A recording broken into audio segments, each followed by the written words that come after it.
Happy Sunday. Welcome back. Give me just a moment here. Getting situated. Sock was all twisted. Just trying to get it put on right before I went live and then realized what time it was. Trying to tie up a couple loose ends. But here we are. Happy Sunday. You are loved. Welcome back to my little corner on Twitch. My name is Cashinium, and I'm going to be your host today for a little session I've been calling You Are Loved. And it's quickly becoming one of my favorite parts of streaming. Excuse me, while I get situated here. I had dropped my headset right before I went live. Wanted to get that back over here. Oh, no, we'll get that off the stream. But yeah, every Sunday, 1 p.m. Central Time. Best I can help it, unless something crazy drastic comes up in my life. I'm gonna be live here on Twitch chatting with you guys. And I decided when I started or wanted to do this that it was gonna be very open format, very kind of free form, if you will.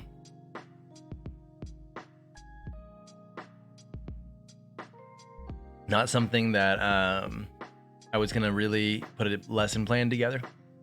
The closest I've gotten to that has been this ongoing exercise that we're going to be doing here every Sunday at the end of every one of these. But that's as close as I'm going to get. My intention was when I started to do this that whatever I was being led to talk about, whether it was impacting my life right before I went live on Sundays or whatever had popped into my heart or into my thoughts, just something that I felt like I should share. That's what I was going to be sharing. And that's kind of what I've been committed to doing since I started doing this. And true to form, today, ever since I woke up this morning and as I went to bed last night, I had no idea what I was going to talk about, apart from the exercise that we're going to do at the end. I really had no idea. And I thought, put way too much of that on, I wasn't paying attention. And I thought that for sure something was going to come up. And right before, about 30 minutes ago, a little bit longer than that, but I was taking a moment to just kind of reflect and think about the day, think about the week, think about what my intentions were with today's stream, what kind of energy I wanted to have. And as I did that, I looked down to one of the books that I received for Christmas. This is one of the gifts that I got from my parents, or my mother actually specifically. But it's called 1000 Gifts, and it's by the author Anne Voskamp, or Voskamp. I'm not actually sure. And she happens to be a New York Times, or either she's a New York Times bestseller or it is a New York Times bestseller. I'm not 100% sure. It's called 1000 Gifts, and it says, a dare to live fully right where you are. And so my thought was that we'd read a little bit of it. Similar to kind of jumping into Brendan Burchard's book or reading parts of the Bible. I feel like I'm supposed to read this right now. Maybe because it just walked into my life, but it was the dare to live fully right where you are that caught my eye this morning. Like that, that just fits. I want to dare people to do that. I've heard good things. Back of the book is very inspiring as far as the message behind the book. So we're going to jump into it here in just a minute. It's gonna be good. It's gonna be real good. But like inside here on the jacket, it says what it means: be deeply human, deeply spiritual, deeply and authentically fulfilled.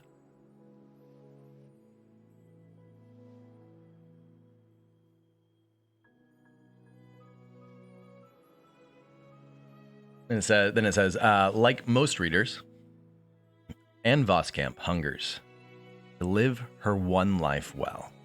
Forget the bucket lists about once-in-a-lifetime experiences. How, Voskamp wondered, do we find joy in the midst of deadlines, debt, drama, and daily duties? What does a life of gratitude look like when your days are gritty, long, and sometimes dark? What What is God providing here and now? A beautifully practical guide to living a life of joy.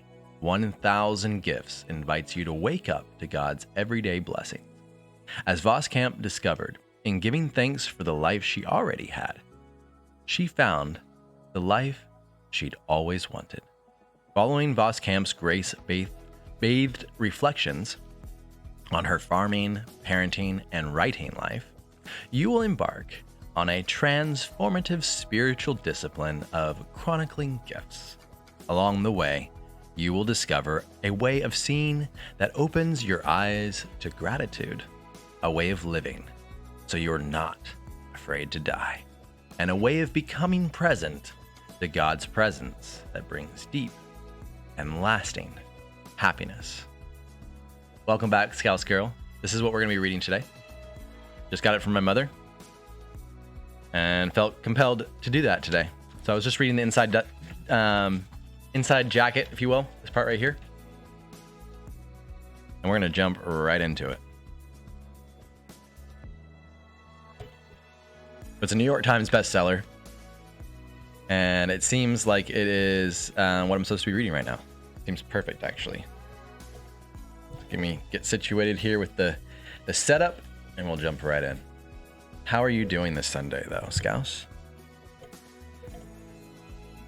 You've seen the sneak peek. Nice. Okay, I'm trying to get this here so it's right where it needs to be, so I don't have to be too loud. I can use my softer voice. There we go. Beautiful. All right. This is dedicated to the farmer who tended and grew my soul. Meh, looks good. I think it is going to be good. Thank you. So she's married to a farmer. Her husband's a farmer, and they have 7 kids. So when it's dedicated to the farmer, it could be her dad. It could have been her husband. Who knows? I don't know where it started, but we'll maybe find out. Chapter 1. An emptier, fuller life. Every sin is an attempt to fly from emptiness. Simone Weil, Gravity, Grace. Quote there to start it off. A glowing sun orb fills an August sky. The day this story begins, the day I am born, the day I begin to live. And I feel my mother's tearing ring of fire with my body emerging, virgin lungs searing with air of this earth, and I enter the world like every person born enters the world, with clenched fists. From the diameter of her fullness, I empty her out and she bleeds. Vernix creased and squalling, I am held to the light. Then they name me. Could a name be any shorter? 3 letters without even a flourish of an E. Anne. A trio of curves and lines. It means full of grace. I haven't been. What does it mean to live full of grace? To live fully alive? They washed my pasty skin and I breathe and I flail. I flail. For decades, a life, I continue to flail and strive and come up so seemingly empty. I haven't lived up to my christening. Maybe in those first few years my life slowly opened, curled like cupped hands, a receptacle open to the gifts God given. But of those years, I have no memories. They say memory jolts awake with trauma's electricity. That would be the year I turned 4. The year when blood pooled and my sister died and I, all of us, snapped shut to grace. Standing at the side porch window, watching my parents' stunned bending, I wonder if my mother had held me in those natal moments of naming like she held my sister in death. In November light, I see my mother and father sitting on the back porch step, rocking her swaddled body in their arms. I press my face to the kitchen window, the cold glass, and watch them, watch their lips move. Not with sleep prayers, but with pleas for waking, whole, and miraculous. It does not come. The police do. They fill out reports. Blood seeps through that blanket's bound. I see that too, even now. Memories surge, burns deep. That straining of her blood scorches me, but less than the blister of seeing her uncovered lying there. She had only toddled into the farm lane, wandering after a cat, and I can see the delivery truck driver sitting at the kitchen table, his head in his hands, and I remember how he sobbed that he had never seen her. But I still see her, and I cannot forget. Her body, fragile and small, crushed by a truck's load in our farmyard, blood soaking into the thirsty, track-beaten earth. That's the moment the cosmos shifted, shattering any cupping of hands. I can still hear my mother's witnessing scream, see my father's eyes shot white through. My parents don't press charges, and they are farmers, and they keep trying to breathe, keep the body moving to keep the soul from atrophying. Mama cries when she strings out the laundry. She holds my youngest baby sister, a mere 3 weeks old, to the breast, and I can't imagine how a woman only weeks fragile from the birth of her 4th child witnesses the blood-on-gravel death of her 3rd child. And she leaks milk for the babe, and she leaks grief for the buried daughter. Dad tells us 1,000 times the story after dinner, how her eyes were water clear and without shores, how she held her neck when she hugged him and held on for dear life. We accept the day of her death as an accident, but an act allowed by God. For years, my sister flashes through my nights, her body crumpled on gravel. Sometimes in dreams, I cradle her in the quilt Mama made for her, pale green with the hand-embroidered Humpty Dumpty and Little Bo Peep, and she's safely cocooned. I await her unfurling and the rebirth. Instead, the earth opens wide and swallows her up. At the grave's precipice, her feet scuff dirt, and chunks of the firmament fall away. A clod of dirt hits the casket and shatters over my little sister with the white blonde hair, and the little sister who teased me and laughed. And the way she'd throw her head back and laugh, her milk-white cheeks dimpled right through with happiness. And I'd scoop close all her belly-giggling life. They lay her gravestone flat into the earth, a black granite slab engraved with no dates, only the 5 letters of her name. Amy. It means loved one. How she was. We had loved her. And with the laying of her gravestone, the closing up of her deathbed, so closed our lives, closed to any notion of grace.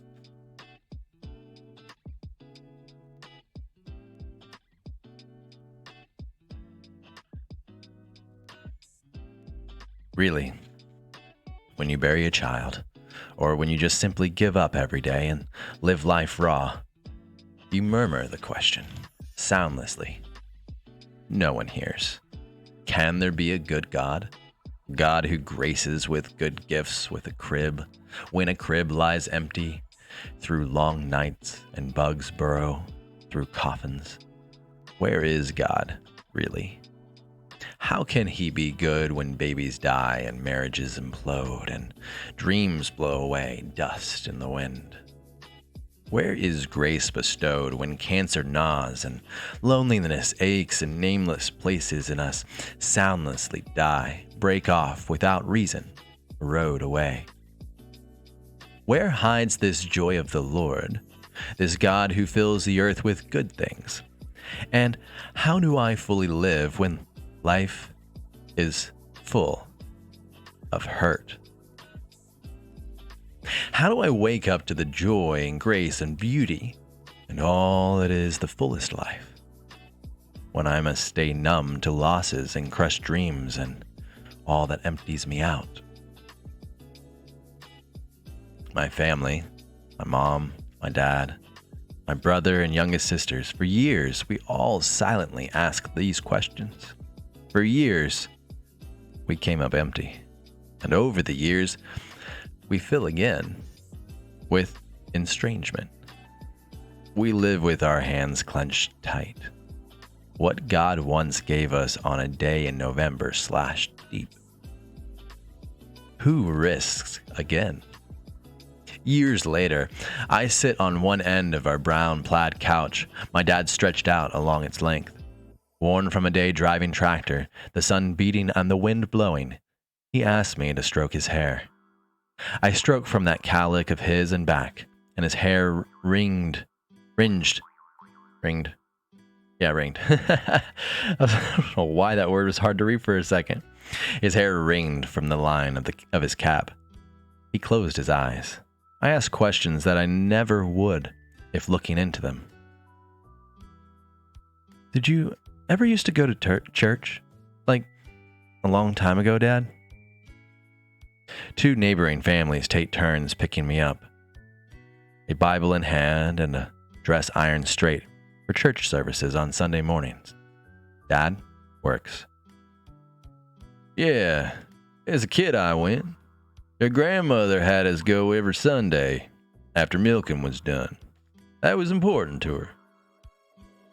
I keep my eyes on his dark strands of hair running through my fingers. I need out tangles. Welcome back, student. Hype, hype, hype. Appreciate you being here, brother. Reading 1,000 Gifts.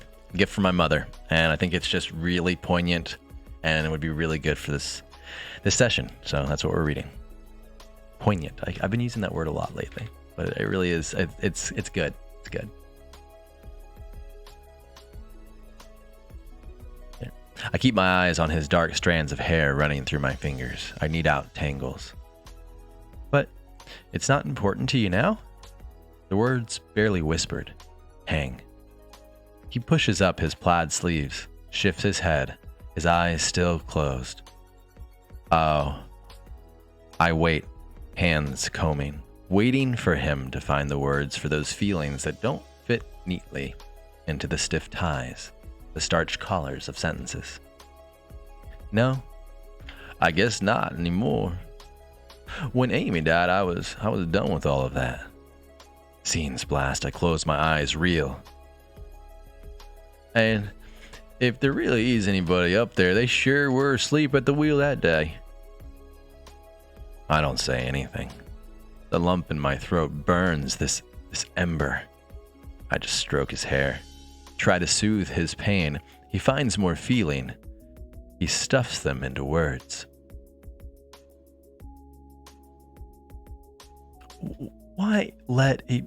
He stuffs them into words. Why let a beautiful little girl die such a senseless, needless death? And she didn't just die. She was killed. The words twist his face. I want to hold him till it doesn't hurt. Make it all go away. His eyes remain closed, but he's shaking his head now, remembering all there was to say no to that hideous November day that branded our lives. Dad says nothing more. That shake of the head says it all, expresses our closed hands, our bruised, shaking fists. No, benevolent being, no grace, no meaning to it all. My dad, a good farmer who loved his daughter the way only eyes can rightly express. He rarely said all that. Only sometimes, when he'd close his eyes and ask me to stroke away the day between the fingers. And these aren't things you need to say anyways. Like all beliefs, you simply live them. We did. No God. No God.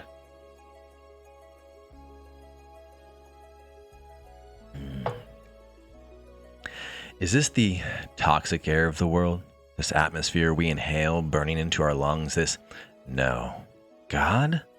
No, God, we won't take what you give. No, God, your plans are a gutted, bleeding mess, and I didn't sign up for this, and you really thought I'd go for this? No, God, this is ugly. This is a mess, and can't you get anything right and just haul all this pain out of here, and I'll take it from here. Thanks, and God, thanks for nothing.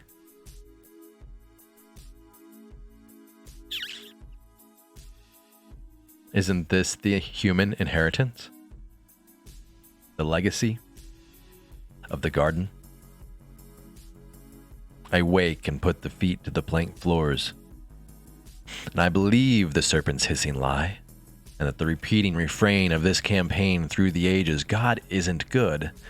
It's the cornerstone of his movement, that God withholds good from his children, that God does not genuinely fully love us. Doubting God's goodness, distrusting his intent, discontented with what he's given, I have desired more. The fullest life. I look across farm fields. The rest of the garden simply isn't enough.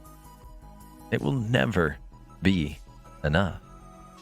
God said humanity was not to eat from the tree of the knowledge of good and evil, and I moan that God has ripped away what I wanted. No, what I needed. Hey, what is up, Happy Man Riley? Welcome. Happy to have you here. AKA Hottie, so good to see you. Hype, number 1, go. Oh, wow, that's crazy. TG, hug. All the hugs. Let's go. Hope you are all having a wonderful day. I may be a little slow to respond to chat while I read this and get into my feels. It's a really well-written book. I'm enjoying this immensely. I'm so glad I decided to do this. All right. God said humanity was not to eat from the tree. Wait, whoa. Yeah. We're gonna start right back there. God said humanity was not to eat from the tree of the knowledge of good and evil. And I moan that God has ripped away what I wanted, no, what I needed. Though I can hardly whisper it, I live as though he stole what I considered rightly mine. Happiest children, marriage of unending bliss, long, content, death-defying days. I look in the mirror and I'm fearlessly blunt. What I have, who I am, where I am, how I am, what I've got, this simply isn't enough. That forked tongue darts, and daily I live the doubt. Look at my reflection and ask, does God really love me? If he truly, deeply loves me, why does he withhold that which I believe will fully nourish me? Why do I live in this sense of rejection, of less than, of pain? Does he not want me to be happy? Happy Man Riley, I do believe in God. I am a Christian, as a matter of fact. I am not reading the Bible. I'm reading 1,000 Gifts, which is a story of a woman who lost her sister at a very young age and then managed to still embrace that and move past that. And this is her first life experience of that. Call it a dare to live fully right where you are, regardless of basically whatever you've been through. And it's called 1,000 Gifts. It's a New York Times bestseller. I go live every Sunday from 1 p.m. to 3 p.m. Central Standard Time with a session called You Are Loved, which is what I call like a soul restoration session. Hey, awesome. I became a Christian 2 years ago. Dude, that's awesome. Happy to hear that. So happy. What am I reading? Hottie, this is what I'm reading. 1,000 Gifts. Yeah. And it's really well written. And we're going to finish it off. I've been doing these, sorry, go back.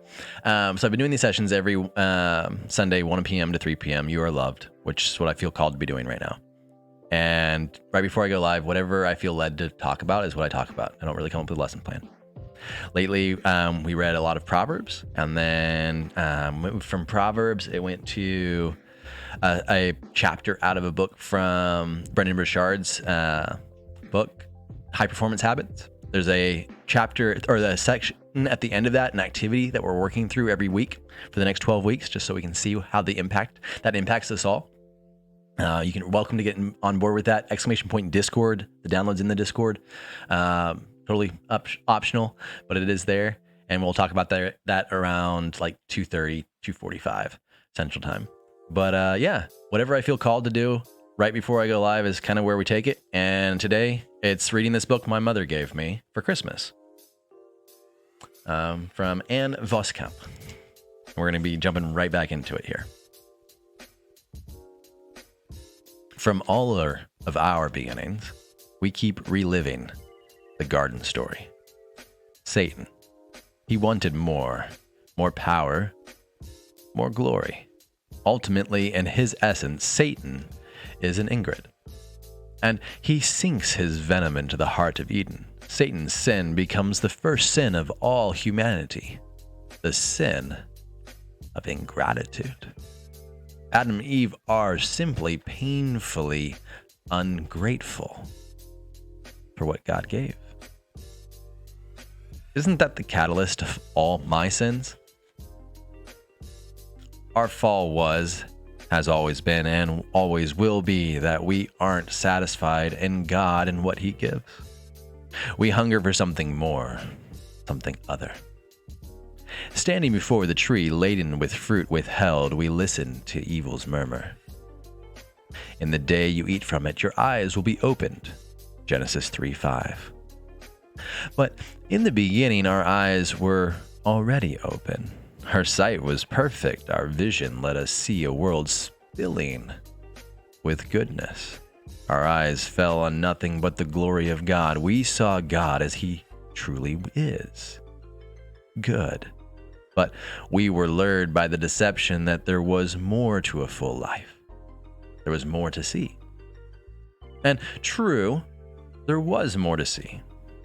The ugliness we hadn't beheld, the sinfulness we hadn't witnessed, the loss we hadn't known.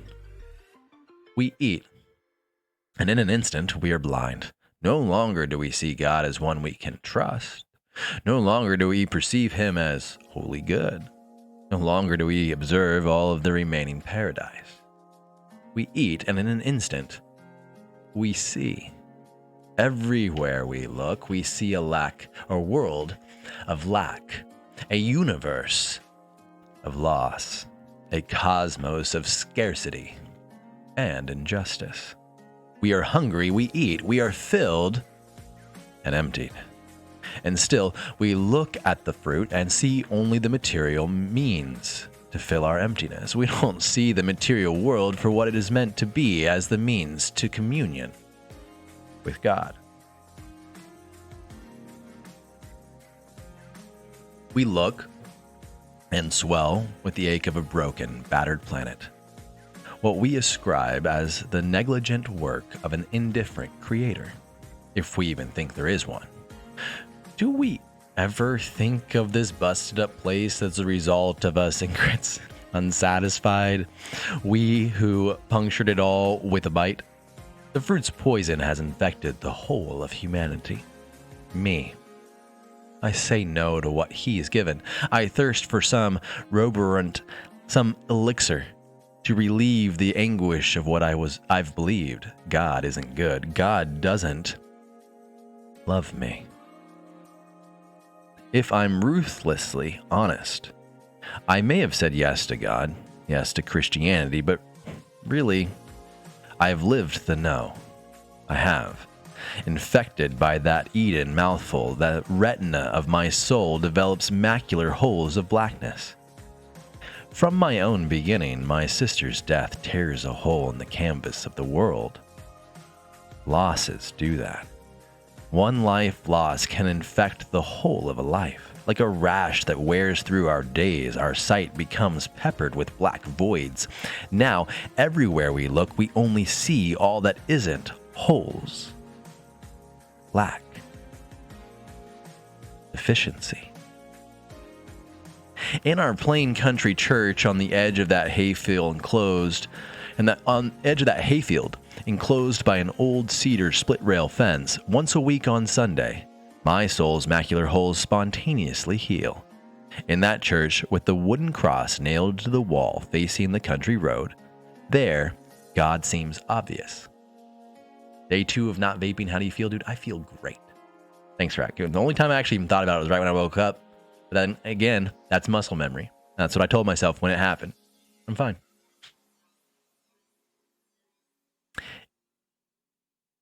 That's great. Thanks, Raccoon. In that church with the wooden... It's good to see you, brother, by the way. In that church with the wooden cross nailed to the wall facing the country road, there, God seems obvious. Close. Bibles lie open. The sanctuary fills with the worship of wives with babies in arms, farmers done with chores early, their hair slicked down. The communion table spread with the emblems, that singular cup and loaf, that table that restores relationship. I remember. Here I remember love and the cross and a body, and I am grafted in and held and made whole, all's upright there, alongside Claude Martin and Anne van den Bogaard and John Weiler and Marion Schiefter and genteel Miss Leary, even the likes of me can see. But the rest of the week, the days I live in the glaring harshness of an abrasive world, complete loss of central vision.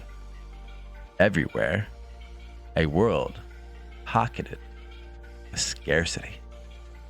I hunger for filling in a world that is starved. But from that garden beginning, God has had a different purpose for us.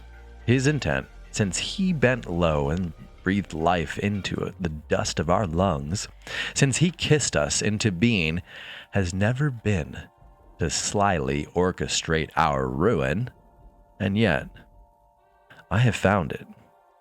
He doesn't have surprising secret purposes. I open a Bible and he plans, startling, lie there barefaced. His plans, not he plans. Starting to feel a little better. Good. I open a Bible and his plans, startling, lie there, barefaced. It's hard to believe it when I read it, and I have to come back to it many times. Feel long across those words, make sure they are real.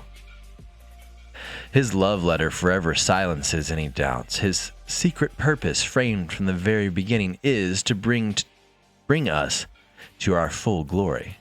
1 Corinthians 2:7. He means to rename us, to return us to our true names, our truest selves. He means to heal our soul holes,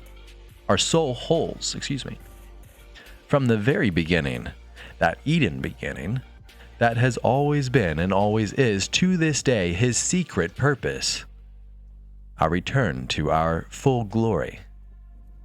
Appalling that he would, us unworthy.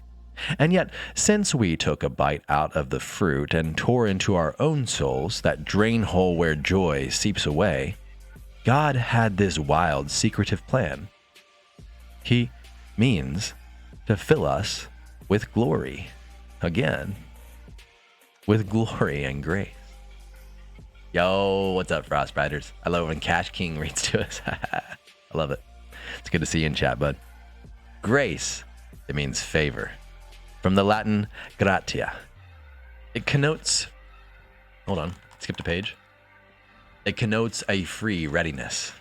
A free and ready favor. That's grace. It is one thing to choose to take the grace offered at the cross, but to choose to live as one filling with his grace? Choosing to fill with all that he freely gives and fully live with glory and grace and God? I know it, but I don't want to. It is a choice. Living with losses, I may choose to still say yes to what he freely gives. Could I live that? The choice to open the hands to freely receive whatever God gives? If I don't, I am still making a choice not to. The day I met my brother-in-law at the back door looking for his brother, looking like his brother, in the day I see it clear as a full moon rising right above January snow. That choice, saying yes or no, that God's graces is the linchpin of it all, of everything. Always well in this wholesome community, although I am a little lurky at the moment since I'm multitasking. Hey, no worries. How are you? Good to have you all here. You're more than welcome to lurk. In fact, the way that this format of these Sunday streams, it probably works out better in some cases for you to lurk. So no worries. If you have something to say, you have a question, by all means, I'll try to respond. But otherwise, we're just going to enjoy the text that's been written so well by Anne Voskamp.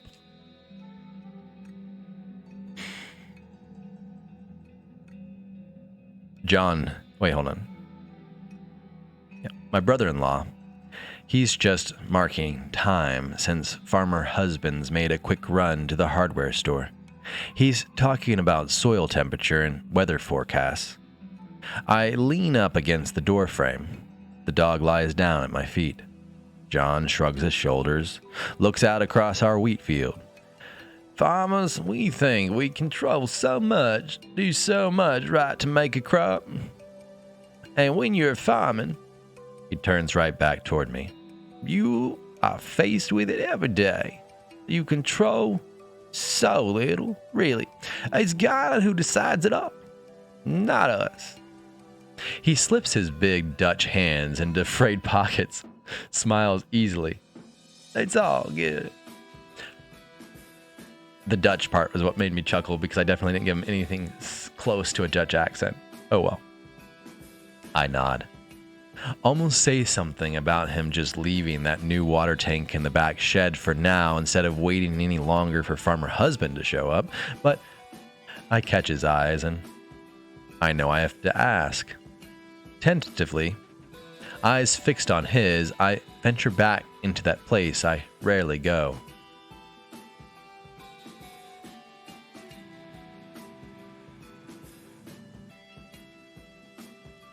How do you know that, John? Deep down. How do you know that it really is all good? That God is good? That you can say yes to whatever he gives? I know the story of the man I am asking, and he knows mine. His eyes linger. I know he's remembering the story too. New Year's Day. He asks us to come. Only if we want. I don't want to think why, but we know. Already? I search my husband's face. Today? He takes my hand and doesn't let go. Not when we slide into the truck, not when we drive the back roads, not when we climb the empty stairwell to the hospital room lit only by a dim lamp. John meets us at the door. He nods. His eyes smile brave. The singular tear that slips down his cheek carves something out of me. Tiff just noticed Dietrich had started breathing a bit heavier this afternoon, and yeah, when we brought him in, they said his lung had collapsed. It'll be just a matter of hours, like if it was the end of for Austin. His firstborn.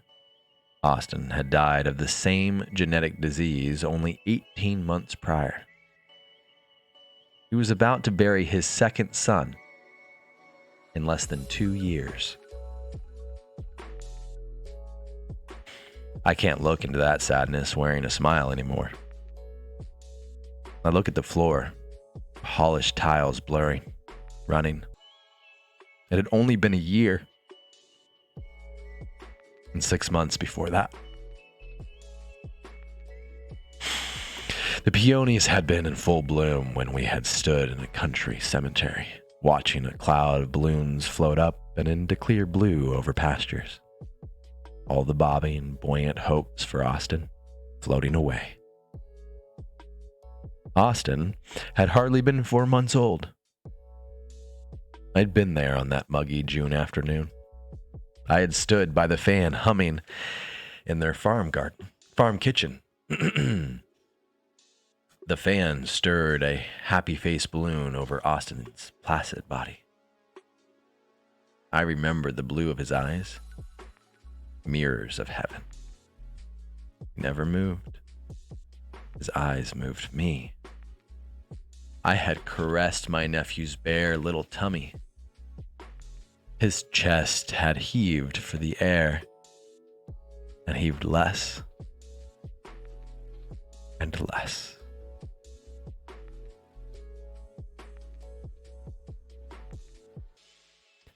How do you keep breathing when the lungs under your fingers are slowly atrophying? I had stumbled out their back steps, laid down on the grass. I had cried at the sky. It was our wedding anniversary, and I always remember the date, his eyes.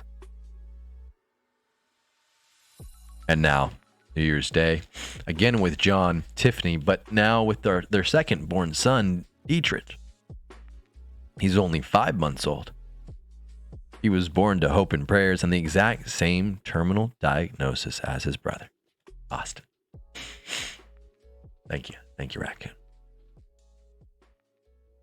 John hands me a Kleenex and I try to wipe away all of this gut-wrenching pain. He tries to, with words soft and steady. We're just blessed. Up until today, Dietrich had no pain. We have good memories of a happy Christmas. That's more than we had with Austin. All the tiles of the floor run fluid. My chest hurts. Tiffany's got lots of pictures. We had 5 months with him. I shouldn't, but I do. I look up into all his hardly tamed grief. I feel wild.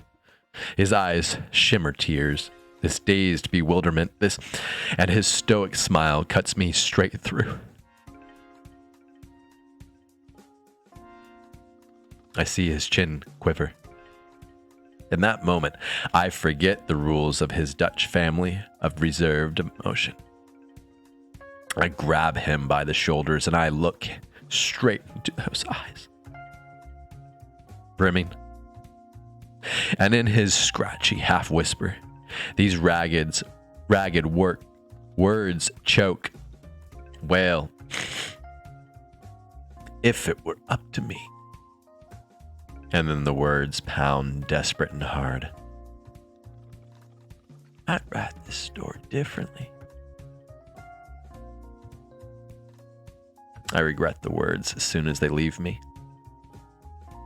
They seem so unchristian, so unaccepting, so no God. I wish I could take them back, comb out their tangled madness, dress them in their calm Sunday best. But there they are, released and naked, raw and real, stripped of any theological cliche, my exposed, serrated how to the throne room. You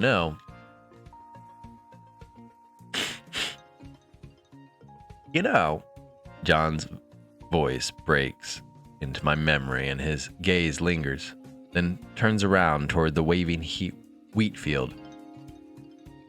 Well, even with our boys, I don't know why that all happened. Shrugs again. But what do I have to?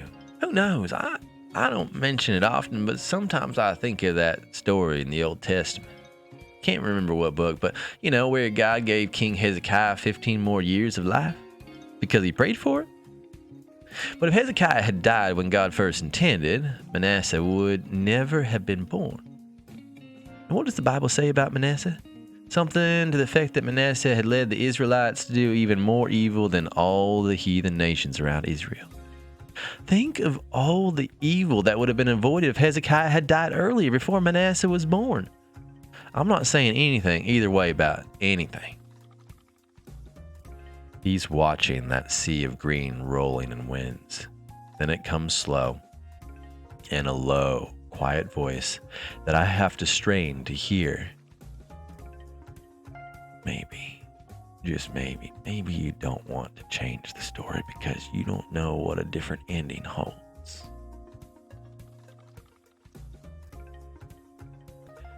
Just that maybe maybe you don't want to change the story because you don't know what a different ending holds. Dude, just pausing for a second because this is a father who had lost 2 sons before they were even a year old. Both of them back to back, and still doesn't want to change the story. He's grateful for the time he had and doesn't want the possibility that it would change anything. The words I choked out that dying ending day echo. Years. There's a reason I'm not writing that story, and God is. He knows how it all works out, where it all leads, what it all means. I don't.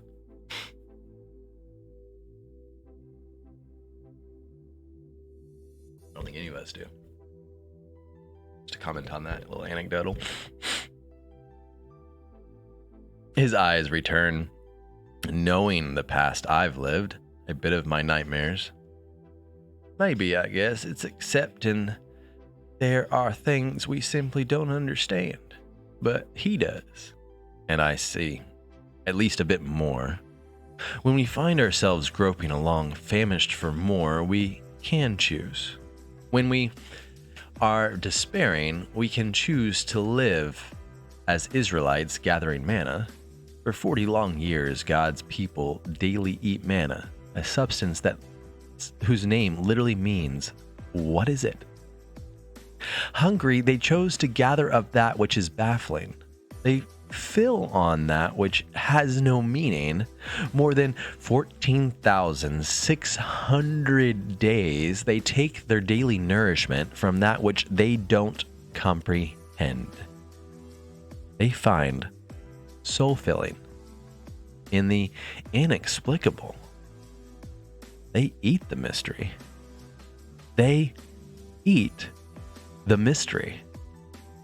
And the mystery, that which made no sense, is like wafers of honey on the lips. The pickup drives into the lane. I watch from the window, 2 brothers meeting, talking, then hand gestures mirroring from each other. I think of buried babies and broken, weeping fathers over graves, and a world pocketed with pain, and all the mysteries I have refused to let nourish me. If it were my daughter, my son, would I really choose the manna? I only tremble, wonder. With memories of gravestones, of combing fingers through tangled hair, I wonder too if the rent in the canvas of our life backdrop, the losses that puncture our world, our own emptiness, might actually become places to see through to God. That which tears open our souls, those holes that splatter our sight, may actually become the thin, open places to see through the mess of this place to the heart-aching beauty beyond. To Him, to the God whom we endlessly crave. Maybe so. But how? How do we choose to allow the holes to become seen through to God places, to more God places? How do I give up resentment for gratitude, gnawing anger or spilling joy, self-focus for God communion? Gosh darn, I must have joined at the right moment, huh? What are you reading? You read very, very beautifully. Yo, Meek, thank you so much for joining. If I'm pronouncing that correctly, 164. We are reading 1,000 Gifts, which is by Ann Voskamp. My mother gave it to me for Christmas. Welcome. We're just about to actually finish the first chapter. I'm about to go grab some water before we jump into the next chapter. But it's a really, really well-written book of a woman who dealt with grief at a very early age, had a lot of grief in her life. Terrible things happen, and still managed to find the silver lining, as a manner of speaking. And I think it's very, it really speaks to a lot of situations that I've been hearing about lately, and might speak into your life. So Thanks for welcoming me. If it's easier, you can call me MK. Okay. How are you all? We're doing great, man. Happy to have you. Let me finish this chapter. I'm going to grab some water, and then we'll jump into the next one. And at the end, we are doing a little exercise from Brendan Burchard's book, High Performance Habits, which I highly recommend you sticking around for. It's the clarity chart. We're working through it every week for the next, well, now 11 weeks. And at the end of the 11 weeks, we're all going to kind of talk about how it's been impacting their life. Because I guarantee you, if you fall through it, and we do it every Sunday, it's going to make an impact in your life. So stick around for that. I think I need to get this book. I would recommend it for anybody that has dealt with any sort of grief or loss. Yep, Scouse, I would definitely recommend it.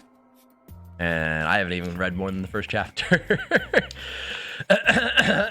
Excuse me, sorry for coughing in the mic, guys. I do need to grab some water. Let me finish this chapter, and we'll jump back into the next one.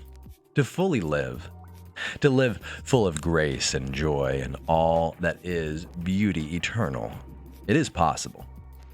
Wildly. I now see and testify, so this story, my story, a dare to an emptier, fuller life.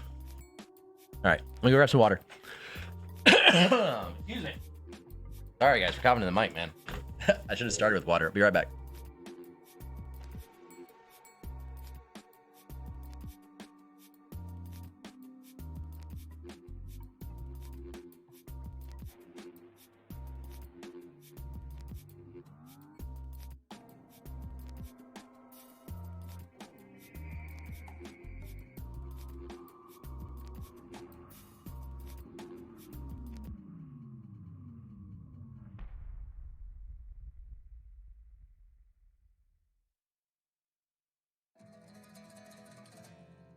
All right. Let's do this. Chapter 2, and 1,000 Gifts. Name of the title, or the chapter of the name of the chapter, words, is A Word to Live and Die By. Winds Howling. Yo, GKK, welcome. Good to have you. Eucharist, Thanksgiving, is the state of the perfect man. Eucharist is the life of paradise. Eucharist is the only full and real response of man to God's creation, redemption, and gift of heaven. It's a quote. Start the chapter off by Alexander Schmemann. Alexander Schmemann. I slay him upright, jolt the bed hard, hands gripping the cotton sheets wild. There's a halo of light by the door. I breathe heavy breath. There are stars. I can hear the clock in the kitchen, the one over the dining room table making time. One sound, sure, tick at a time. My chest pounds the hooves of 1,000 stallions running on and away. The universe outside the window holds. The one struck through with the stars, and I breathe. It was all dream, mirage of the moon. I feel my hand across the threads of sheets, and there is a bed sure under the body where there are morning stars all in place out the window, and his bare shoulders rise and fall beside me, and the heavy slumber and the relief courses through my veins draining away the fear blue. It was all a dream. I fall back to the pillow. I lie on relief. I don't close my eyes. I stare out the window, and I wonder that there is real breath in these real lungs, and that is the real red Antares scorpion's beating heart, hanging below that waning crescent moon, and I am here to see it. And they were just 4 nightmares in one night, a silver thread unraveling through black, and for me, she who says she never has dreams. I lie there and untangle the memory of scenes, the string of all twisted, one long strand of nightmares plagiarizing life. the fibers of the neocortex working through my life, all the life most important. I revisit dream scenes and I think about this. The all most important. It has seemed real, the dream. It has a faceless doctor, just a voice. And it was a pallid room of walls and no windows. Well, I'm glad you found me again. Welcome back, MK. Good to have you. Thanks for that follow. Welcome to the crew. Hope you enjoy your stay. Let's see here, I almost lost my spot. It has seemed real. The dream. It has a faceless doctor, just a voice. And it was a pallid room of walls and no windows, and it was just the uttering of one word, and I can feel it again, how the veins constrict. That haunting C word. The one with gluttonous belly and serrated teeth and the voracious appetite to divide and dominate. Cancer. It's a slam to the gut, I agree, and he blandly says the cancer's been invisibly consuming bits of pieces of me while I've birthed the 6 babies, mopped their muddy prints off the floors, kissed the lips of their father at the door. He says there's nothing to be done. All's been devoured. Just wrap up the last of my living. Already? No more? The heart hammers and the blood surges. Screams of electric blue. Grasping. Gasping. I have tried to struggle free to emerge up into life. Into the 4 scone-colored walls, the dim light at the door, the poor white... I don't know this word, so I'm going to skip it. But it's... Hold on. I'm not going to skip it. I need to learn the pronunciation. 1 second. Let's see if I can get this pulled up here real quick. 1 second. I'm glad you found this. This is not a word I think I've ever seen it being used. Hold on. And I don't think it's actually got English origin at all. Not that any word has English origin. But it's type of sheet.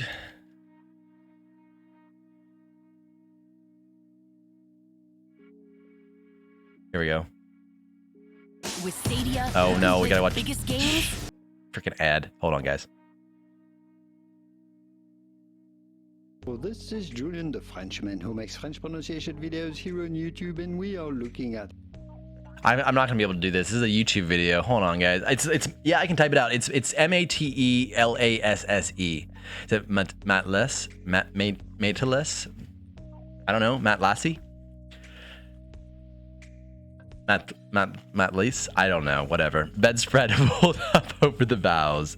How I wanted to surface and breathe and keep this skin on and live. But night's noose had tightened. And I'd been strangled back into this dream script of telling the news of my impending demise to husband, father, brother. In terrifying nightmare fashion, they all shrug their shoulders. I don't like that song. In terrifying nightmare fashion, they all shrug their shoulders, walk away. Lithe. I want to live, fully live. What is the message of dreams? I remember it. 4 times escaping up into consciousness, only for the rope burn back into the choked out goodbyes and last anguished touches. I lie there, long staring at ceiling, listening to the beat of my untamed heart. Matlasse? Is that how it's pronounced? Matlasse? Okay. Thank you. This waking to the crack of a nightmare, this violent shock through the veins.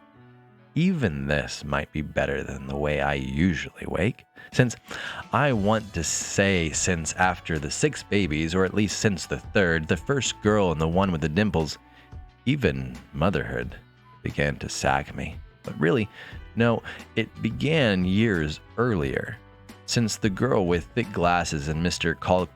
Colquhoun's English class read books to escape thoughts of her mama sitting up in a psychiatric hospital aching for the baby that bled through the blankets. Yes, it really has been all those years since then. What's a guess? Sounds good to me, man. Your guess is as good as mine at this point. Without putting on headphones, which I don't really want to do. I don't like having headphones on when I read. It creates the extra echo of my voice. I don't like it. I can do better with my voice. I feel like I can read better when I don't put headphones on. Oh, yeah.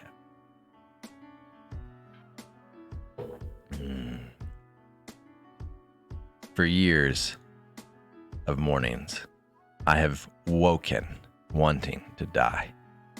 Life itself twists into nightmare. For years, I have pulled the covers up over my head, dreading to begin another day I'd be bound to just wreck. Years, I lie listening to the taunt of names ringing off my interior walls, ones from the past that never drifted far and away. Loser, mess, failure. They are signs nailed overhead, nailed through me, naming me. The stars are blinking out. Funny, this.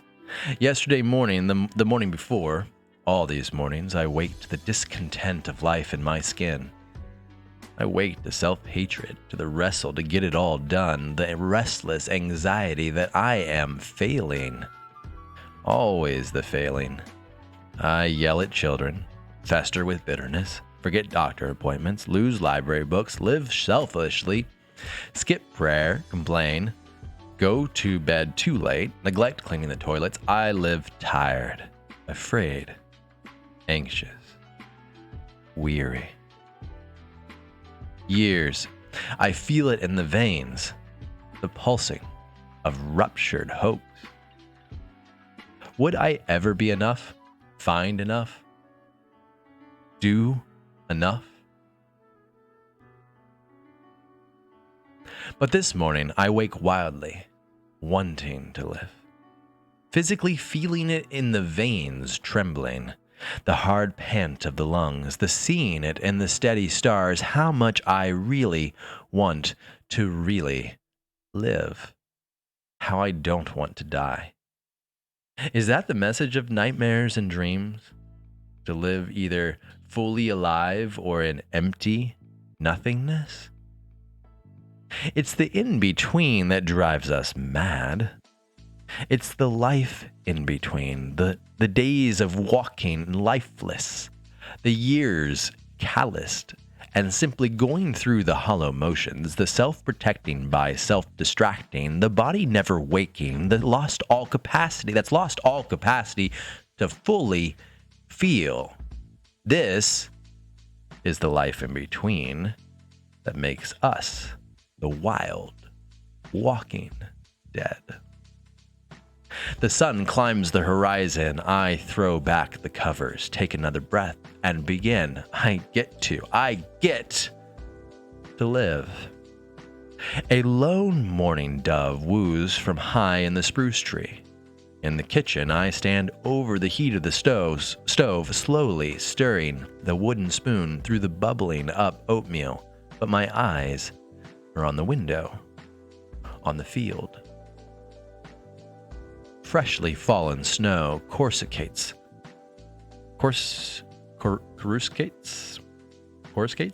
in the sun, countless stars across fields, trees in the woods falling soundlessly, their blue shadows stretching. Down by the lane, where the gravel curved to the road, where that bulk of a yellow lab has been digging hard, steam rises slow off the earth's black loam. Life has mirages of its own. The nightmare creeps up the nape of the neck clamps me in a chokehold of reality. The end will come. Doctor's warning or not, the end will come, and this life of the bare toes across grass, the sky raining spring down on eyelashes, the skin spread close under sheets, blink of the fireflies on dusky June nights, all this will all end. I turn off the stove. I toss in a load of laundry, pull a receipt book out of the cupboard to plan the day's menu, wipe off the counters. I try to breathe and press on, but I'm rattled, upended, undone. I can't quite shake the reality of the dream, the nightmare of my life. Which road through this brief land? What is all the most important? How to live the fullest life here that delivers into the full life ever after? A child tramps in, boots still on, with a chest full of mail. Between the flyers of grand openings for a new flooring store in town and a sale on tires lies a letter from my recently widowed father-in-law. On a hot night one July, in the dark of room 117, God had used cancer to usher my mother-in-law, his bride of half a century, into the throne room and glory ever after. We had sung that night, "What a day that will be when my Jesus I shall see." I had laid the cold cloth on the sweat beads stringing along her brow. I tear open his envelope, slide out the Dayspring card, read his slow Dutch scrawl, but it's the last words of his card that grab me. Thinking on the beginning of this year, who does he call to come home? Is it me, Lord? May I be ready. Or us, whoever. Emotion wells, spills. How this letter, these words now, after last night's dream wrestle. How my years of mourning, after my years of mourning, You're hanging on every word. This is amazing. Thanks, MK. Glad you're enjoying it. That's what I'm here for. Here for you guys. And I'm really enjoying it as well. I love reading like this. Whoever, ready for the end of here. Whoever, ready for the first meeting of him there. Whoever, soon. Will I have lived fully or just empty? How does one live ready and always? Yes, ultimately, only Jesus. Yes, this premature dying to self, birthing into the cross life, the grace cocoon before emerging into the life unending. Without this Jesus, no one can be ready. But someone, please give me, who is born again but still so much in need of being born anew, give me the details of how to live in the waiting cocoon before the forever begins. In my reality dream reality, I grasp for more time, frantic for more time.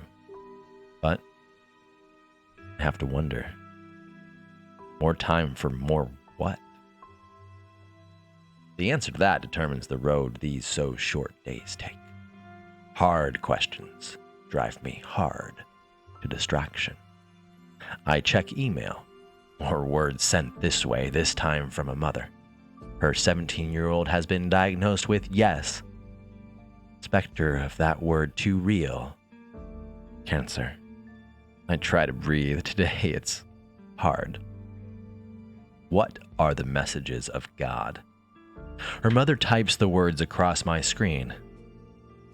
Any words? I stumble away. Obviously, I have no words, no answers. I am groping for my own way, desperately feeling along today, for a way to live through the fleeting blink of an eye. How do we fully live?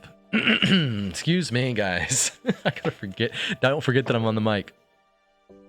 How do we live fully so we are fully ready to die? It's a tough question. That's how that part ends right there. How do we live fully? So we are fully ready to die.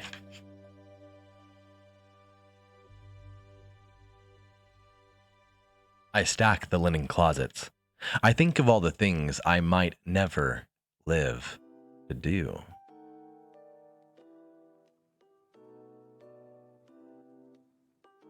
I think of all the things I'm going to miss. My eyes will never know China's jade green Li River. I'm never gonna see those black-haired boys under straw-brimmed hats fish off their bamboo rafts with the ringed cormorants. The mist rising behind over the karst formations, surreal and dark. I'm never going to be ascending the Loisha hills of Kenya to witness the dance of gazelles migrating up by the millions from the Serengeti. I'm not going to be swimming the sapphire waters of some South Pacific grotto, or sitting up late listening to the wind whisper through the sequoia woods, or spending my golden years scaling the summit of Emerald Machu Picchu. I run my hands across the thick of the terry towels. I'm a farmer's wife. I'm the homeschooling mother of 6 children. There are no fancy degrees, titles, diplomas hanging on these finger-smudged walls. Are there places that must be known, accomplishments that must be had before one is really ready? I know the theological answers, but do my blood and my pulse? I remember once sitting at the hairdresser's. The woman beside me reads, and I read her title in the reflection of the mirror. 1,000 Places to See Before You Die. Is that it? Are there physical places that simply must be seen before I stop breathing within time, before I inhale eternity? Why? To say that I've had reason to bow low, to say that I've been seen beauty, to say that I've been arrested by wonder. Isn't it here? Can't I find it here? These very real lungs will breathe in more than 11,000 liters of air today. And tonight, over our farm will rise the great hexagon of the blazing winter stars, Sirius, Regal, Ruby Aldebaran, Capella, the fiery Gemini twins, the Procyon, and in the center, Scarlet Betelgeuse, the red supergiant larger than twice the size of Earth's orbit around the sun. And I will embrace the skin of a boy child that my body grew from a seed. The low heavens outside the pane windows fill with more snowflakes than stars. No two stacked crystals the same. The trees and the wood draw in collective green breath to the still of January hibernation, and God in the world will birth ice from his womb. Frost of heaven bind the chains of the Pleiades, loose the cords of Orion, and number again the strands of my head. Job 38:31, Matthew 10:30. Isn't it here? The wonders? The wonder? Why do I spend so much of my living hours struggling to see it? Do we truly stumble so blind that we must be affronted with blinding magnificence for our blurry soul sight to recognize grandeur? The very same surging magnificence that cascades over our everyday here, who has time or eyes to notice? All my eyes can seem to fixate on are the splatters of disappointment across here and me. I close the bathroom linen closet, pick up a brush to swish toilets.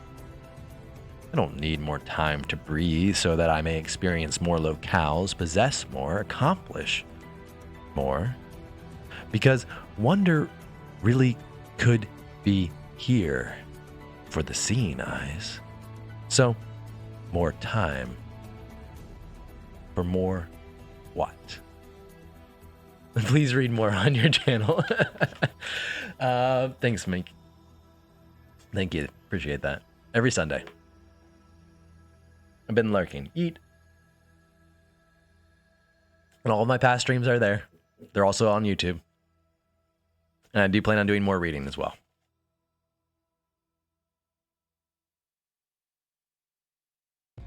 So, more time for what? The face of Jesus flashes. Jesus. The God-man with his own termination date. Jesus. The God-man who came to save me from prisons of fear and guilt and depression and sadness. With an expiration of less than 12 hours, what does Jesus count as all most important? And he took bread, gave thanks, and broke it, and gave it to them. Luke 22:19. Welcome back, Baseballer. It's good to have you, brother. We're reading 1,000 Gifts, which is probably the book that we're going to be sticking to for a while. I am really enjoying the writing style. It's speaking to me. It's speaking to everybody, it seems like.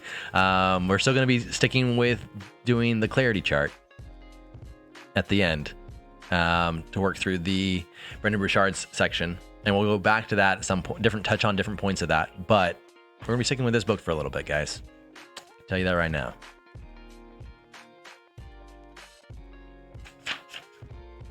So the last part of that page was, and he took bread, gave thanks, and broke it, and gave it to them, which is Luke 22:19. This. I live in this place. Make porridge, scrub toilets, do laundry, and for days, weeks. I am brave, and I do get out of bed and think on this. I study this, the full life, the being fully ready for the end. I start to think that maybe there is a way out of nightmares to dreams. Maybe. Every Sunday.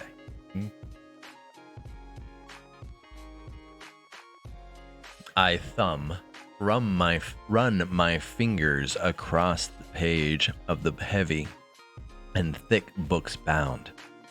I read it slowly in the original language. He gave thanks. Reads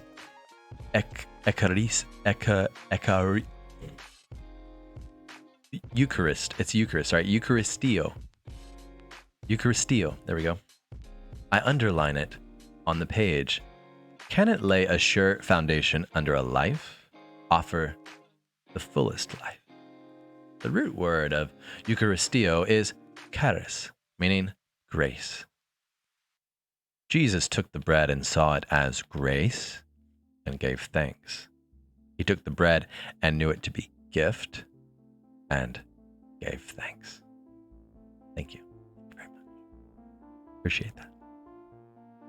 But there is more, and I read it. Eucharistio, thanksgiving, envelops the Greek word for grace, charis, but it also holds its derivative, the Greek word chara, meaning joy. Joy. Ah, yes. I might be needing some of that. That might be what the question for more is all about. That which Augustine claimed. Without exception, all try their hardest to reach the same goal. That is, joy. I breathe deep, like a sojourner finally coming home. That has always been the goal of the fullest life. Joy. And my life knew exactly how elusive that slippery three-letter word, joy, can be. I think of it then again, that night of nightmares, the flailing, frantic, moon-eyed lunge for more. More what? And this was it. I could tell how my whole being responded to that one word. I longed for more life, for more holy joy. That's what I was struggling out of nightmares to reach, to seize, to joy. But Where can I seize this holy grail of joy? I look back down to the page. Was this the clue to the quest of all most important? Deep kara, joy, is found only at the table of the Eucharistio, the table of thanksgiving.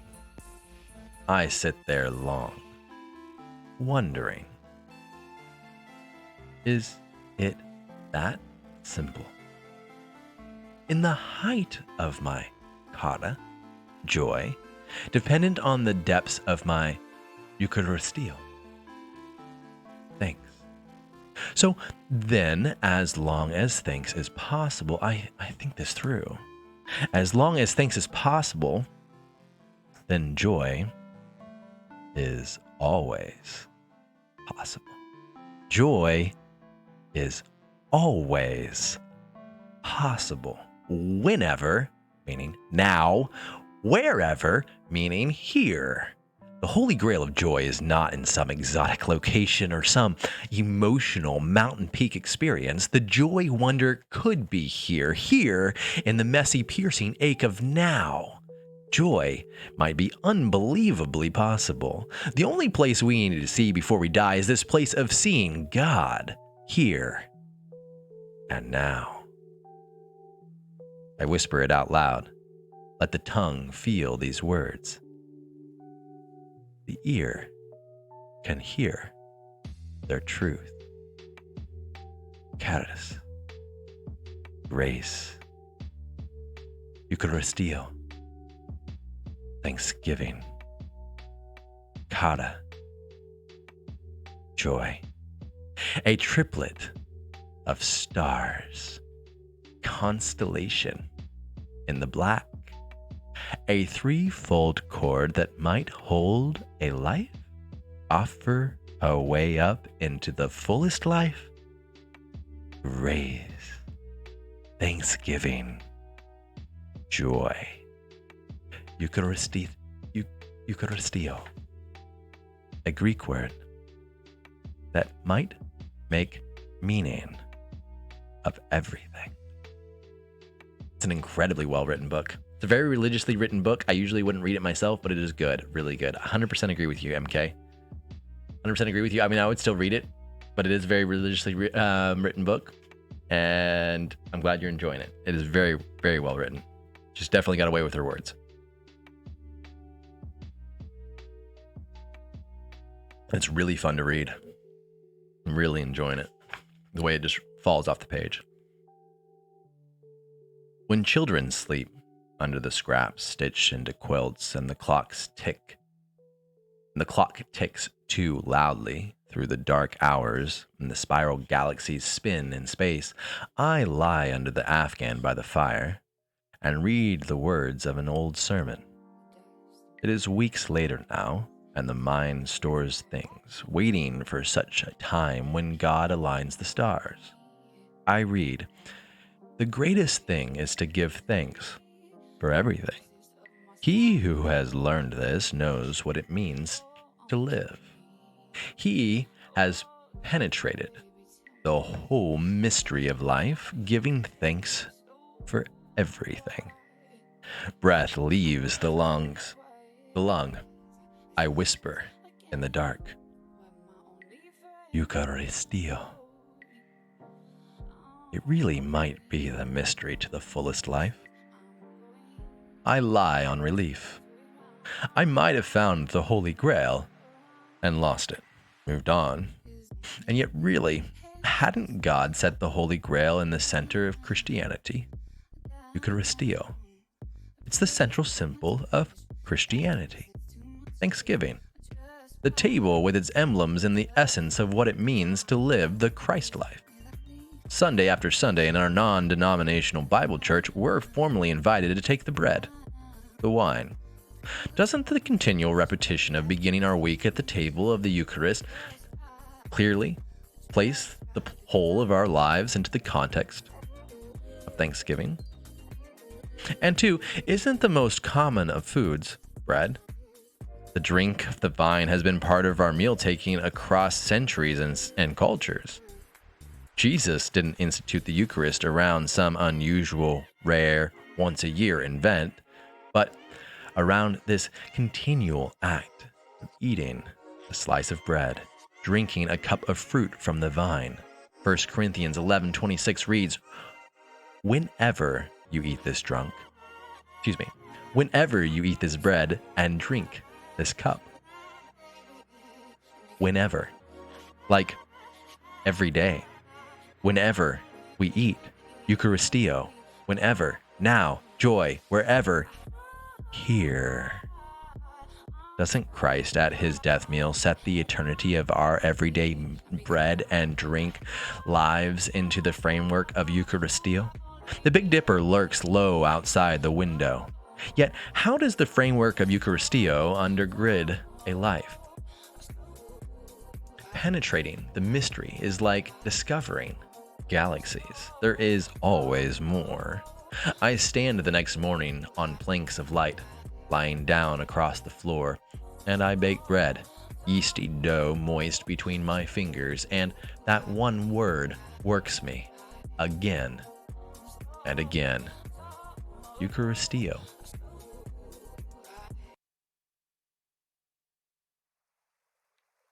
I won't let it go this time. I'll enter into the mystery. I shape loaves and think how Jesus took the bread and gave thanks, and then the miracle of the multiplying of the loaves and fishes, how Jesus took the bread and gave thanks, and then the miracle of Jesus enduring the cross for the joy set before him, how Jesus stood outside Lazarus's tomb, the tears screaming down his face, and he looked up and prayed, Father, I thank you for what you have heard me, that you have heard me. John 11:41. And then the miracle of a dead man rising, thanksgiving raises the dead. The empty, still cadaver surging, the veins full of blood, the alveoli of the lungs filling with oxygen, the coronary arteries full of the whoosh of thrumming life. How there is thanks, and then the mind-blowing miracle. I lay loaves into pans and feel years of the angst lying down too. Eucharistio. Thanksgiving always precedes the miracle. The bread rises, and I stand in the kitchen, stirring a kettle of lunch's lentil soup, the one that calls for the salsa and the carrots and the hungry children, and I read while stirring, and I have to sit down to let the words find their places.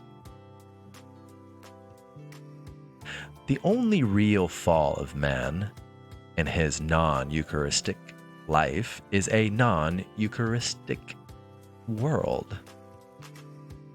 That was the fall. Non-Eucharistio. Ingratitude was the fall. Humanity's discontent with all that God freely gives. That is what has scraped me raw. Ungratefulness. Then to find Eden, the abundance of paradise, I'd need to forsake my non-Eucharistio, my bruised and bloodied ungrateful life, and grab hold of Eucharistio, a lifestyle of thanksgiving. Might a life of Eucharistio really work the miracle of the God communion? I rise from the chair. That's when I begin to track it whenever I open my Bible, a red pen in hand, hunt down the trail of Eucharistio through Scripture, where it leads barbs, and I am surprised. And I reel.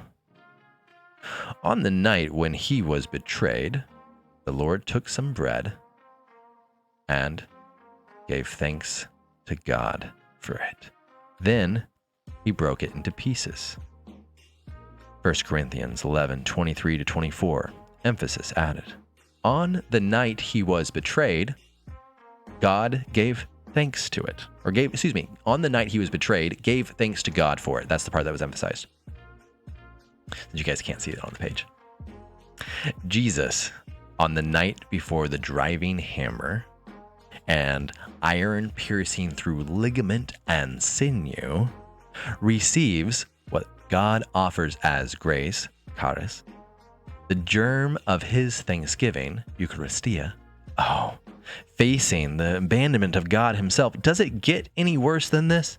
Jesus offers thanksgiving for even that which will break him and crush him and wound him and yield a bounty of joy. Kara. The mystery always contains more mysteries. Do I really want this way? I listened to Matthew 11 for a whole week while exercising, panting hard, skin flushed with life, before I snare this truth, and it snares me. Then Jesus began to denounce the cities in which most of his miracles had been performed because they did not repent. Woe to you, Chorazin! Woe to you, Bethsaida! If the miracles that were performed in you had been performed in Sodom, it would have remained to this day. It's Matthew 11, 20, 21, and 23. And then, what does Jesus directly do in the face of apparent failure when no one responded to his teaching and things didn't work out at all? He gives out Eucharistio. At that time, precisely at that failing time, Jesus answered and said, I thank thee, O Father, Lord of heaven and earth. Matthew 11:25. In the midst of what seems a mess, in the tripping up and stumbling down of all hopes, Jesus gives thanks? What precedes the miracle is thanksgiving, Eucharistio, and it is a Greek word with a hard meaning that is harder yet to live. Do I really want to take up this word? 33, very close. But I wonder, it one Sunday as they passed the broken loaf on that plate of silver, from Paula Van de Kemp to Ron Collins to Tammy Lindsay, reaching for it over her kids. Maybe I already take up Eucharistio's hard meaning every time I take communion. In a very tangible physical act, aren't I enacting my thanksgiving for his pain? In a very real way, in a digestible, consuming oneness way, I'm celebrating greater gain through great loss. Is not the cup of thanksgiving for which we give thanks a participation in the blood of Christ? Is it not the bread that we break a participation in the body of Christ? 1 Corinthians 10:16. The Eucharist invites us to give thanks for dying, to participate in his death with our own daily dying and give thanks for it. Then Mrs. Klumpenhauer passes me the silver plate. I tear off my small chunk of bread, chunk of the dead and risen again wheat. I feel the granules between the fingers.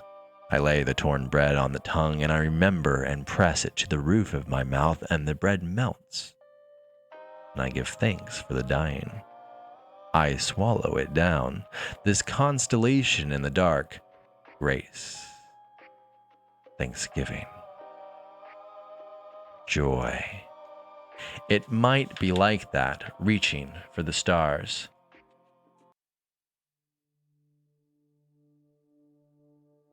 So hard. So hard.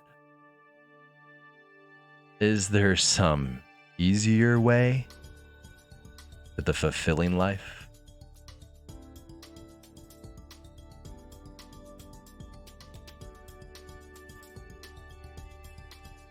The day I peel back chapter 17 of Luke's Gospel, I think I have my answer. I sit at the prayer bench before my bedroom window. Outside, our boys roll millions of flakes into a snowy fort. I read the passage, one I remember from the musty basement of the Knox Presbyterian Church Sunday School. I think I know this one. Jesus restores 10 lepers to the wholeness. And only one returns to offer any thanks. I remember the moral too. Mrs. Morrison and her glossy red lipstick. How often do you remember to say thanks? Yes, I think I know this one. I skim. One of them, when he saw he was healed, came back, praising God in a loud voice. He threw himself at Jesus' feet and thanked him. And he was a Samaritan. Luke 17:15-16. Yes, thankfulness. I know. Next verse. Jesus asked, were not all 10 cleansed? Where are the other 9? Was no one found to return and give praise to God except this foreigner? Then he said to him, rise and go. Your faith has made you well. Luke 17:17-19. Wait. I trace back. Hadn't Jesus already completely healed him? Exactly like the other 9 who were cursed who hadn't bothered to return and thank him. So what does Jesus mean, your faith has made you well? Had I underinterpreted this passage, missed its some hidden mystery? I slow down and dig. I read Jesus' word in Young's literal translation, and Jesus said to him, having risen, by going on, thy faith has saved thee. Saved thee? I dig deeper. It's sozo in the Greek. Many translations render sozo as being made well or whole, but its literal meaning, I read it, to save. Sozo means salvation. It means true wellness, complete wholeness. To live sozo is to live the full life. Jesus came that we might live life to the full. AKA Hadi, thank you for that. Appreciate it. He came to give us sozo. To live sozo. S-O-Z-O. To live sozo, is to live the full life. Jesus came that we might live life to the full. He came to give us sozo. And when did the leper receive sozo? The saving to the full, whole life? When he returned and gave thanks. I lay down my pen. Our very saving is associated with our gratitude. Mrs. Morrison's hadn't mentioned this, but of course, if our fall was the non-Eucharistio, the ingratitude, then salvation must be intimately related to Eucharistio, the giving of thanks. Nice. Welcome back, hunters. Hey. That sounds like a good plan, Raccoon. We're gonna get through this chapter here, and then we're gonna do the clarity chart, guys, and that's gonna be it for today.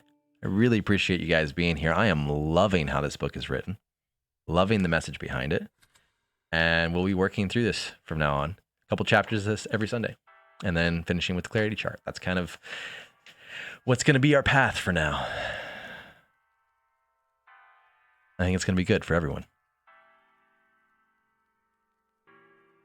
Mrs. Morrison hadn't mentioned this, but of course, if our fall was the non-Eucharistio, the ingratitude, then salvation must be intimately related to Eucharistio, the giving of thanks.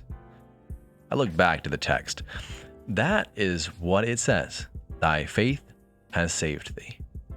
And the leper's faith was a faith that said thank you. Is that it? Jesus counts thanksgiving as integral in a faith that saves. We only enter into the full life if our faith gives thanks. Because how else do we accept his free gift of salvation if not with thanksgiving? Thanksgiving is the evidence of our acceptance of whatever he gives. Thanksgiving is the manifestation of our yes to his grace. Thanksgiving is inherent to a true salvation experience. Thanksgiving is necessary to live the well, whole, fullest life. If the church is in Christ, its initial act is always an act of thanksgiving, of returning the world to God, writes Orthodox theologian Alexander Schmemann. If I am truly in Christ, mustn't my initial act too always be an act of thanksgiving, returning to Jesus with lips?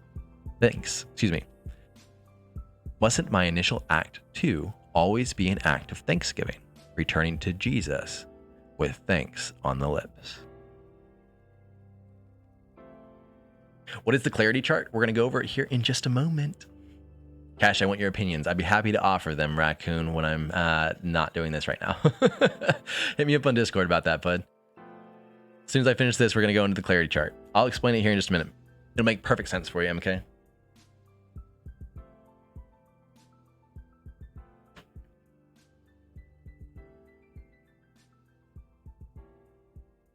Thanksgiving is the manifestation of our yes to his grace. Thanksgiving is inherent to a true salvation experience.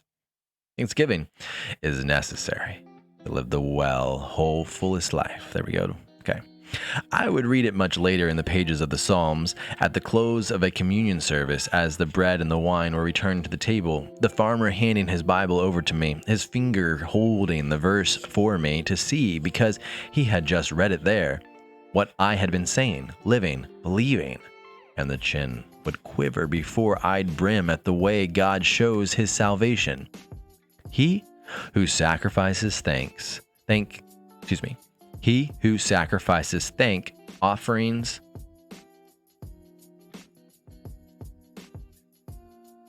this is oddly worded. Ooh, excited for the clarity chart now. Sweet. Yeah. Good. It's gonna be awesome. You're very welcome, Huntress. Of course. My pleasure. Try to when I can. He who sacrifices thank offerings honors me, and he prepares the way so that I may show him the salvation of God. Psalm 50:23. Thanksgiving. Giving thanks in everything prepares the way that God might show us his fullest salvation in Christ.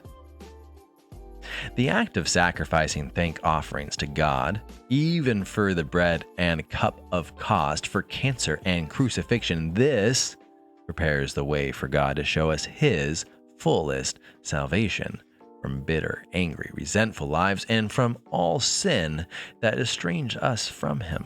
At the Eucharist, Christ breaks his heart to heal ours. Christ, the complete accomplishment of our salvation. And the miracle of Eucharistio never ends.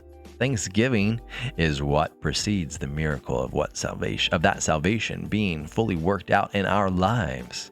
Thanksgiving, giving thanks in everything, is what prepares the way for salvation's whole restoration. Our salvation in Christ is real, yet the completeness of that salvation is not fully realized in a life until the life realizes the need to give thanks in everything. I would never experience the fullness of my salvation until I expressed the fullness of my thanks every day. And Eucharistio is elemental to living the saved life. Mrs. Morrison hadn't told me this either. And sitting there before the window, I'm struck, a comet blazing across the empty dark of my life. All those years thinking I was saved and had said my yes to God, but was really living the no. Was it because I had never fully experienced the whole of my salvation? Had never lived out the full expression of my salvation in Christ? Because I wasn't taking everything in my life and returning to Jesus, falling at his feet and thanking him. I sat still, blinded. This is why I sat all those years in church, but my soul holes had never fully healed. Eucharistio, the Greek word, with the hard meaning and the harder meaning to live. This is the only way from empty to full. I watch our boys carve in the wall of their snow fort. They dig and their cheeks flame with the heat of the work, their hair damp with the effort. I think of the mother of the daughter with cancer, my father-in-law asking if I'm ready to go home. No, I still have no words. Our tallest son has a shovel and the youngest son a garden spade, and they dig into their wall. I have just one word, a word to seize and haul up out of a terminal nightmare, a word for fearless dying, for saved, fully healed living, a word that works the miracle, that heals the soul and raises the very dead to life. The packed snow of the fort gives way, and there it is, a door in the wall. Eucharistio. The way through is hard, but do I really want to be saved? That's the end of chapter 2, my friends. Let me catch up here. Give me just a moment. Do you mind if I add you so I can pop into your streams? I don't mind at all. Yeah, definitely check her out. 100%. Hey, Huntress Gaming, we would play some Plasmophobia soon. In fact, let me give you a little shout out here, Huntress, while I've got it on my mind. Let's get some shout outs, you guys. Go follow some new people, make some new friends. Let's go. Let's go. Appreciate y'all being here. We'll do another one here in a second once that one drops. You get 1,400 frames now. Holy crap, he does. He does get a lot. Hottie's another streamer as well. And I gotta get those emotes fixed. She was last seen streaming Assassin's Creed, and Huntress was last seen streaming The Dark Pictures Anthology, Little Hope. Sweet. Do you have Phasmo installed? Nice. Goosebumps. Sweet. Sweet, sweet, sweet. A soundboard with raccoon sounds like I might throw it from laughing too hard. Right, Hottie? I don't know if anything can top the Trash Panda scream. Ha ha ha ha. Oh yeah. It would be fun to watch. It is good times. The Ghostbusting girls, for sure, for sure. Let's go. Play some more Phasmo soon. We should get that set up again. It's good. How is that I almost bought it? What? Raccoon says he wants my opinions. Aw, thanks. Yes. How is it that I almost bought it? What do you mean? I'm not sure. I missed that. No big deal. Oh, Cashinium. I got Cold War. Nice. Nice, nice, nice. The Dark Pictures. Oh, you almost got that one? Nice. Okay. That makes more sense. All right, clarity chart time. Let me get this pulled up. Guys, give me a moment. It's an awesome game. It looked really good. So we got 10 minutes, guys. I'm going to fly through it today. Fly through it. So bear with me here. I'm going to get pulled up. It's in the Discord. Clarity chart. Yes, sir. Yes, sir. If you're not a part of that, I would recommend it. There are all sorts of cool people and things you can get there. But the High Performance Habits Tools Clarity Chart is from Brendan Bouchard.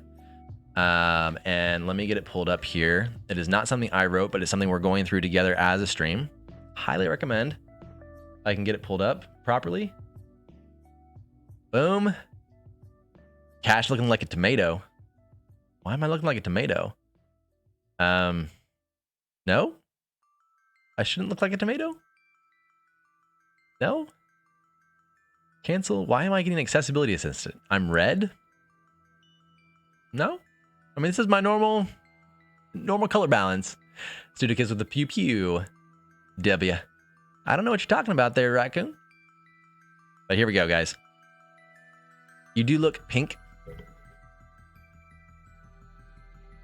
Because you're like you're red. No, you're not red. I mean, it's color balance. Like, it's not, it's my Canon not adjusting for skin tone.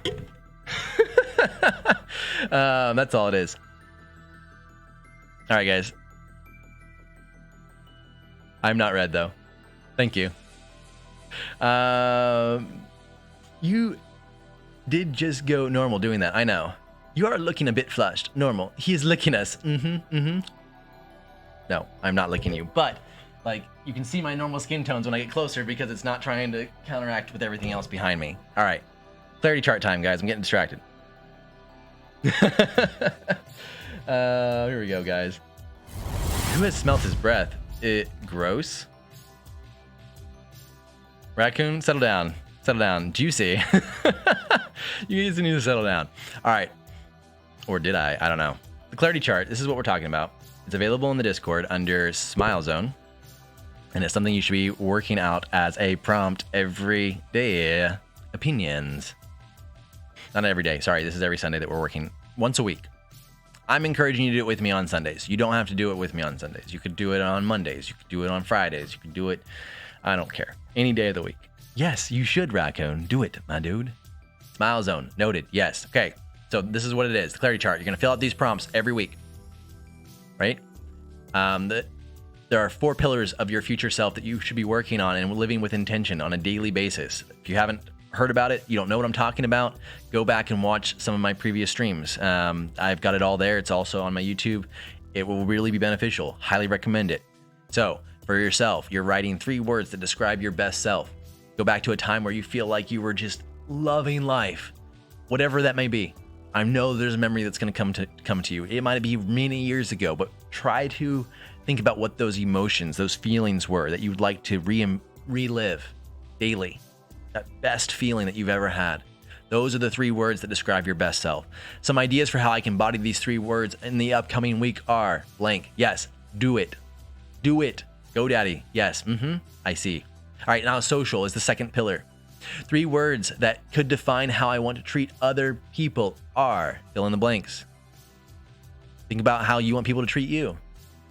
Right? 3 words that best describe that. Then determine the 3 people in your life this coming week that you could actually work to improve your interaction with. You're going to feel so much better when you work on improving these 4 pillars of your life. One of them being your social interactions, even if it's not people that you come into direct contact with. I know COVID's making life crazy. Find ways to improve your interactions with other people. 3. Skipping ahead. Skip the third pillar, skills. The 5 skills I'm trying to develop most in your life right now that are going to benefit you in your future. The goals that you're trying to accomplish, whatever they may be. There should be 5 skills that you're working on a regular basis. It doesn't mean every day, it doesn't mean every week. But there are 5 skills you should be defining. What are those 5 skills? Only you need to know that, and then you can be working on that on a regular basis. Make sure you live with intention, so at least one of those things should be a focus every week. The fourth thing, here we go. 3 simple ways I can is service. The 4th, future. Now I'm tired. I can't type so fast. Yo, it's all good. Oh, you're trying to put all the answers in here. Dude, MK, you don't have to put the answers in chat, man. Go print this off. You can do this at home on your own time. Do this every Sunday by yourself. It's totally cool. We don't need to know your answers. This is something you keep yourself accountable for, but I am trying to motivate everybody to do it with me so that way you get that weekly reminder. That's all. That's all this is. But yes, in service, this is one of my favorite parts of this whole thing. And I really do believe this makes a big difference in everybody's life. If you find a way that you can dedicate part of your time, your effort to serving others, this is one of the reasons I go live every Sunday from 1 to 3. It's part of my service, and I think it really does make a big impact in your life. And so that is the 4th future that you're working on. 3 simple ways that you can add value to those around you, and then you're gonna write that out. And then something that you could do in the week with a real focus and excellence to help at least one person is write it out. And I want you to actually focus, according to this, focus on the main feeling that you want to cultivate in your life and your relationships and work this week include. For example, before I went live today, I was in front of the mirror and saying to myself, I want to cultivate excitement, joy, peace. I want to cultivate excitement, joy, peace. And I said it over and over again because that is what I was trying to embody here. That's what I wanted to pass on to you guys. There was a goal not to shed any tears. There was that goal. I actually said that. I said no tears, joy, excitement, fulfillment, peace, all that, right? And then started reading a book about pain and loss, and of course got right in my feels. You guys know I'm an empath. But nonetheless, I wanted you guys to feel excitement, joy, and peace. And that's what this is talking about. You got to focus on that feeling and live intentionally with that feeling. And then you got to define what's meaningful. That's the last step here. Something that you could do during the week that would create meaning in your life. And this is the actual chart that you can work out through the week. It's there in the Discord. Do it. Do it. With 4 minutes to spare, guys. How do you like that? There you go. All right. Panda Power Hosting. Do it. I like that name. Safety Freedom Instant. Got any ideas? Yes, you should do it. Too long. Short name. Hostess with the mostest. The most host. I like that one. Host the most. Goat host. I like it. Oh, actually, you know what? We could do this. Since we're on this topic, let me get, this will be helpful. Mr. Raccoon, anybody that's looking to name a business, I can give you a couple resources. So there's one that's name check. This is also on the discord.com. This is also on the Discord. These resources are there. Another one's going to be wordoid.com. There's another one that is leandomainsearch.com. Ooh, if I could type. All right, so I would start here, generally speaking. So we've got raccoon, right? So raccoon, we could do words containing raccoon. We'll do it with just one C, right? We're gonna do it with 2 C's. Okay, we'll do it with 2 C's. The ghost host. Do you got one that can do domain and social handle searching? Not all at once, but basically, yes. I'm gonna show you. So that's how many letters do we have? 7 letters for raccoon. So let's make it a 12-letter domain, and then we're going to show all available only with the English derivatives and show wordoids. So then we've got water raccoon, rider raccoon, braccoon, whatever you wanted to do, right? So that's just an example. I'm not saying you need to use raccoon in your hosting. You could do host. Let's try host. And then we'll do 10 letters. See if there's anything that we can find there. Ghostil, braccoon, ghostalism, Fostly, Ghostitute, Ghosterns. But then say like, hey, let's do Braccoon over here. So you come over here to name check. That's gonna run through your domains. Hey, .com is available. Ain't no shoddy like a Ghostitute. Right? But here, all of these domains are available, Raccoon, and you're available on Facebook, YouTube. Now, I will tell you the username aspect, that can be a little wonky. Definitely take your time going through the searches to make sure before you get hung up on buying the domains. Go through your social checks first, because sometimes these don't always come through correctly. Like twitter.com/broken, that could be a dead site, could be an account that's been closed. These aren't always 100% up to date, but it is a really good basis to kind of get an idea. Hey, is that name that I'm wanting to use, is that taken? And then you can also come over here. So if you wanted to find a cool domain that was keyword friendly, not necessarily a brand name, keyword friendly domain, Lean Domain Search will help you with that. Pick one keyword and boom, mechanical host, corporation host. It's going to be sorted instantly based on popularity of keywords and association with the word that you're trying. You got lucky when you changed your name. Yes, you did, Hottie. You were super lucky. But yeah, it's nice when you have all those places that you can put them out everywhere. And that's one of the reasons I went with Cashinium, because I went through the same step, the same process. In fact, I used Wordoid first. I put in Cash. Cashinium was the one I liked the most. I came over to here, found that they were available everywhere, went and bought the domain. Like, yeah, it's totally super duper. Crossover hosting. There you go. Corporation host. I mean, like, you can do whatever you want, man. You can also search by length, which is my preference. Thorn host, Argos host, Bender host. I don't know if I would go with any of those. Crossover hosting is available. Boom. Bendover hosting. But too long for Twitter. Yo, thank you so much. You got to go. I appreciate you being here, MK. I will be live again tomorrow at 9 p.m. Central Standard Time for some Fortnite action. It's going to be awesome. Highly encourage you to stop by if you want to watch some gameplay. Bendoverhosting.com. Perfect. Keynote host, Tempest host. I mean, you name it. You name it, man. There's lots of options. If you're ever looking for a business name, that's the step process that I would go through. All of the links are also in the Discord as well. Yeah, that's it. 3 o'clock. You guys are awesome. I had so much fun. Loving this book. We're definitely going to be making our way through it. I think it's going to be eye-opening for a number of people. I think it's already given me a new perspective on some things. I'm loving it. So I have to thanks to my mom for giving me this. I would be very, very cautious about Googling bend over hosting. Thank you, Hadi, for that warning. Be very careful what you put in your search bar. Yo, Studa, thanks for the stream. Thanks for stopping by. I appreciate you, brother. You guys are all awesome. Keep it real and keep it classy. You know, I don't host anybody on my Sunday streams. I want you encourage you guys to actually kind of go offline for a little bit, ponder, think about the words you heard. And of course, if you haven't taken the time, go through your clarity chart. Do that homework. Do that time. Thanks for the beautiful stream. You are very welcome, Hadi. You're very welcome, Scouts Girl. Thank you, every single person that was a part of it. You guys all rock my socks off, and I do it for you all. Wouldn't do it if you didn't show up. Appreciate you all. Have a wonderful Sunday. You are loved. Don't ever forget it. Like, seriously, don't ever forget it.